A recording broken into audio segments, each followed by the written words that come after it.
పై చేయ కదా, కార్యకర్తల పై చేయి ప్రజలు నిర్ణయిస్తారు. ఇవాళ పోటీ ఏదైతే ఆయనకు నాకు కాదు, పోటీ కాదు. కాంగ్రెస్ పార్టీ కార్యకర్త అన్యాయం అవుతుంది, జెండా మోసింది కాబట్టి నేను మాట్లాడుతున్నాను.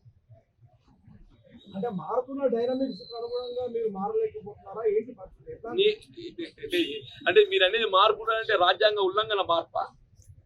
మీ దృష్టి లోపల రాజ్యాంగ ఉల్లంఘన మార్పా? మీరు అనేది మీరు అడ్జస్ట్ కాలేకపోతుంటే రాజ్యాంగ ఉల్లంఘన మార్పుగా భావిస్తున్నదా? నేను రాహుల్ గాంధీ ఆలోచన విధానానికి అనుగుణంగా నేను కొనసాగుతున్నా.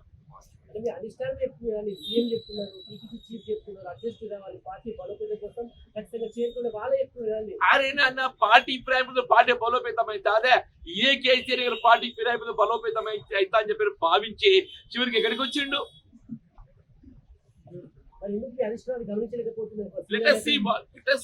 మీరు నన్ను అంటారు ఏంటన్నా?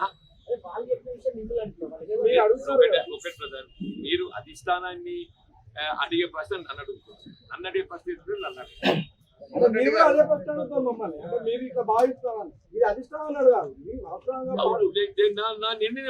జెండా మోసిన కార్యకర్తలకు అండగా నిలబడతా అని చెప్పి చెప్తున్నా కదా.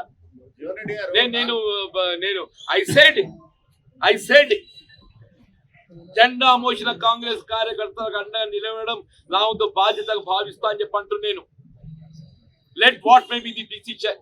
ప్రజలు న్యాయ నిర్ణేతలు. వీళ్ళ కాంగ్రెస్ పార్టీ జెండా మోసిన కార్యకర్తలకు ఏదైతుందో అన్యాయం అవుతుంటే నేను నోరు మెదపకుండా ఉంటే వాట్ ఇండికేషన్ ఇట్ గివ్స్?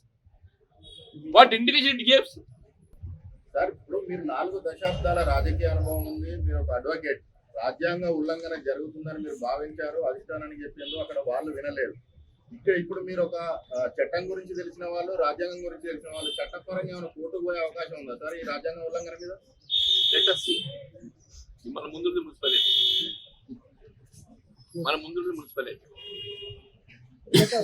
2 కూడా ఈ కాంగ్రెస్ పార్టీ కోసం ఈ కార్యకర్తలు ట్రై చేస్తున్నారు. చివరిగా మున్సిపల్ ఎన్నికల కదా అధిష్టానికి ఏం చెప్పదలుచుకున్నారు? జీవన్ రెడ్డి ఒకటి బ్రదర్, జగిత్యాల నియోజకవర్గంతో నాకున్నటువంటి ఒక అనుబంధం, ఇక్కడ కాంగ్రెస్ పార్టీ కార్యకర్తలతో నాకున్నటువంటి అనుబంధం దశాబ్దాల కాలం ఏదైతుందో మరొక సోదరుడుగా భుజం కలిపి నడిచినాం కాబట్టి ఏదైతుందో వాళ్ళకు లభించాల్సిన హక్కులు వాళ్ళ ఏదైతే తిరుమల పల్లె లాక్కపోయారంటే ఎవడో లాక్కపోతుంటే నేను చూస్తూ ఊరుకోలేదు. జెండా మోసిన కార్యకర్తలకు అండగా నిలబడటం నా బాధ్యత భావిస్తున్నా. నేను నిలబడబోతున్నా.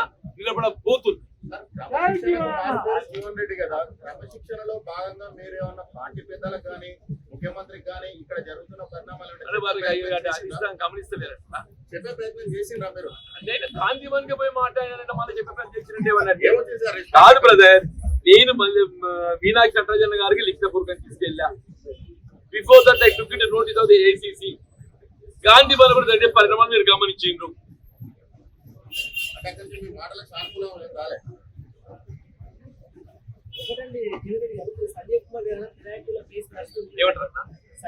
అసలైన తొలి వెలుగు.